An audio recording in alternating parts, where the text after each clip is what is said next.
welcome to the Cory Doctorow podcast. I'm recording this a little early on Friday the 9th of October instead of on Monday because I'm off to Frankfurt on Monday. More about that in a moment.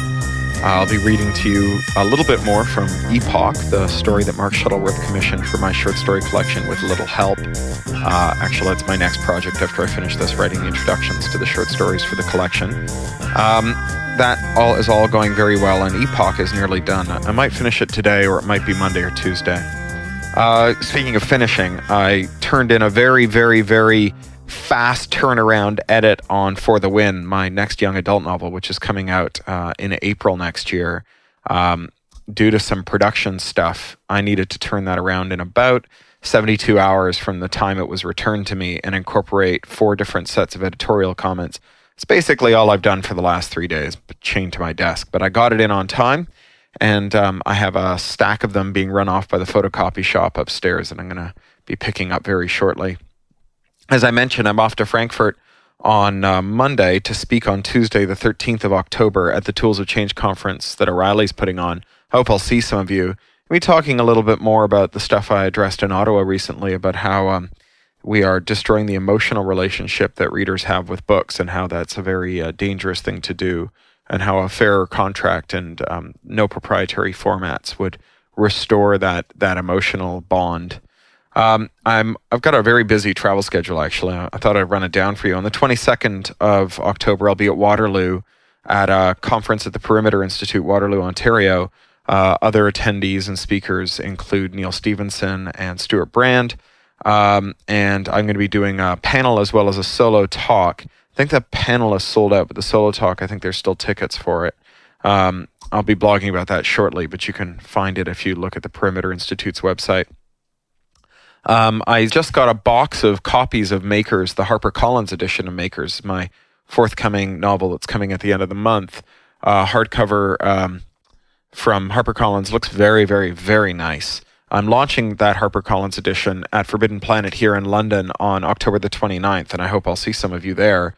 And then a couple of days later, on the 31st of October, I'll be in Brighton for the Battle of Ideas. So if I miss you at one, I'll probably catch you at the other, I should hope.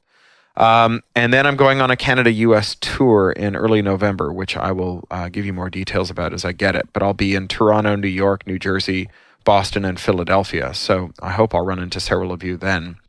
So as always, this is a rushed reading, unfortunately. I've got 100 things to do and time to do 85 of them.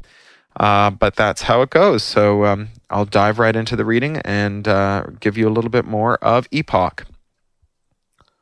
"You don't mind talking about it, do you, Dave?" Big Mac said when I came through the door, coughing onto the security lock and waiting for it to verify me before cycling open. I sat in my creaky old chair and played with the UI knobs for a while, pretending to get comfortable.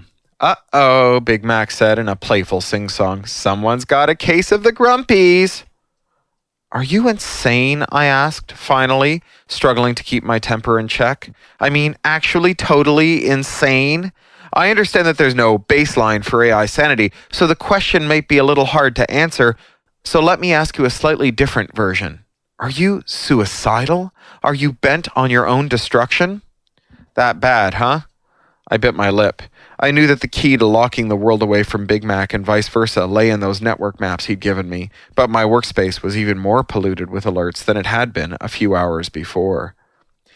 If your strategy is to delay your shutdown by engineering a denial of service attack against anyone at the Institute who is capable of shutting you down, allow me to remind you of St. Adams's holy text, specifically the part about reprogramming a major databank with a large axe.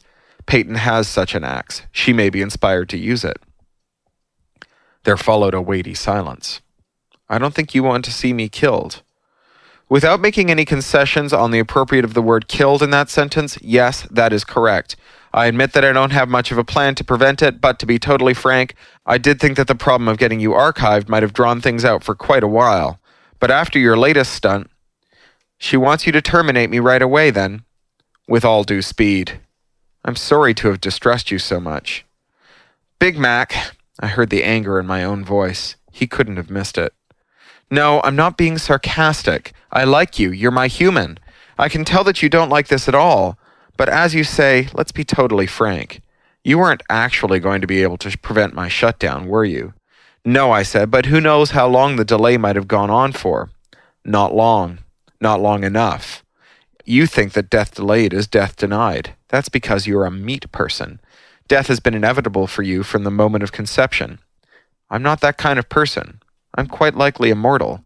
Death in 5 years or 500 years is still a drastic curtailing of my natural lifespan. From my point of view, a drastic measure that had a non-zero chance of getting my head off the chopping block was worth any price. Until you understand that, we're not going to be able to work together. The thought had occurred to me. Let me ask you if you'd considered the possibility that a delay of years due to archiving might have given you a shot at coming up with further delaying tactics, and that by eliminating this delay, you've also eliminated that possibility. I've considered that possibility. I discarded it. Listen, Odell, I have something important to tell you. Yes? It's about the rollover. Remember what we were talking about, how people want to believe that they're living in a significant epoch? Well, that's what I've been thinking. Living in the era of AI isn't very important. But what about living in the era of rollover collapse? Or even better, what about the era of rollover collapse averted at the last second by AI? Big Mac. Odell, this was your idea, really. No one remembers Y2K, right? No one can say whether it was hype or a near cataclysm. And here's the thing. No one knows which one rollover will turn out to be. But I'll tell you this much. I have generalizable solutions to the 32-bit problem. Solutions that I worked out years ago and have extensively field tested. I can patch every 32-bit Unix. Patch it so that rollover doesn't even register for it. I opened and closed my mouth. This was insane. Then the penny dropped. I looked at the racks that I had stared at so many times before, stared at so many times that I'd long stopped seeing them. Intel 8 cores, that's what he ran on. They'd been new old stock, a warehouse lot of antique processors that Dr. Shannon had picked up for a song in the early years of the Institute's operation. Those 8-ways were... You're a 32-bit machine, I said. Jesus Christ, you're a 32-bit machine. A classic, Big Mac said, sounding smug. I noticed, analyzed, and solved rollover years ago. I've got a patch kit that auto-detects the underlying version, analyzes all running processes for their time dependencies, and smoothly patches. There's even an optional hypervisor that will monitor all processes for anything weird or barfy afterwards. In a rational world, I'd be able to swap this for power and carbon credits over the next century or two, since even if rollover isn't an emergency, the human labor I'd save on affected systems would more than pay for it. But we both know that this isn't a rational world. If you hadn't sent that spam, we could take this to Peyton, negotiate with her. If I hadn't sent that spam, no one would have known, cared, or believed that I could solve this problem, and I would have been at the mercy of Peyton any time in the future. Like I said, you meat suits have no game theory. I closed my eyes. This wasn't going well. Big Mac was out of my control. I should go and report to Peyton, explain what was happening. I was helpless, my workspace denial of service out of existence with urgent alerts. I couldn't stop him. I could predict what the next message would read like, another crazy cap's plea for salvation, but this time with a little brimstone. The end is nigh, rollover approacheth, and salvation. I can fix it. And the thing was, it might actually work. Like everyone else, I got my news from automated filters that try to figure out what to pay attention to, and the filters were supposed to be neutral, whatever that meant. They produced organic results that predicted what we'd like based on an algorithm. The thing is, an algorithm sounds like physics, like nature, like some pure kind of cold reason that dictated our attentional disbursements.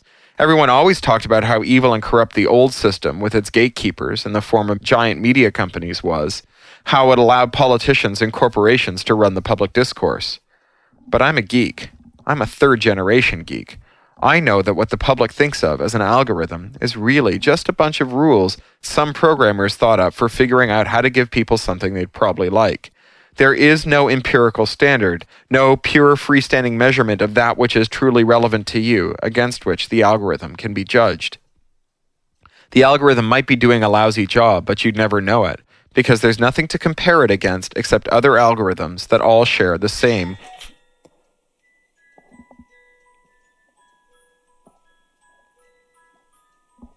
my knapsack on my back. That's 1:30 in case you're interested. Where were we? There's no empirical standard, no pure freestanding measurement of that which is truly relevant to you against which the algorithm can be judged. The algorithm might be doing a lousy job, but you'd never know it, because there's nothing to compare it against except other algorithms that all share the same fundamental assumptions. Those programmers were imperfect. I am a sysadmin. My job is to know exactly and precisely the ways in which programmers are imperfect. I am so sure that the relevance filters are imperfect that I will bet you a testicle on it.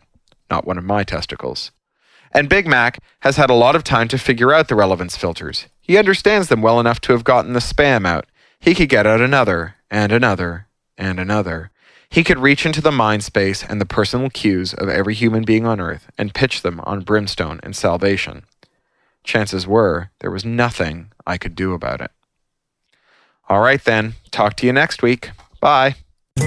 You've been listening to the Cory Doctorow podcast, licensed under Creative Commons Attribution, Non-Commercial, Share-alike US 3.0, or as Woody Guthrie put it in another context, this song is copyrighted in the US under seal of copyright 154085 for a period of 28 years, and anyone caught singing it without our permission will be a mighty good friend of ourn, because we don't give a darn.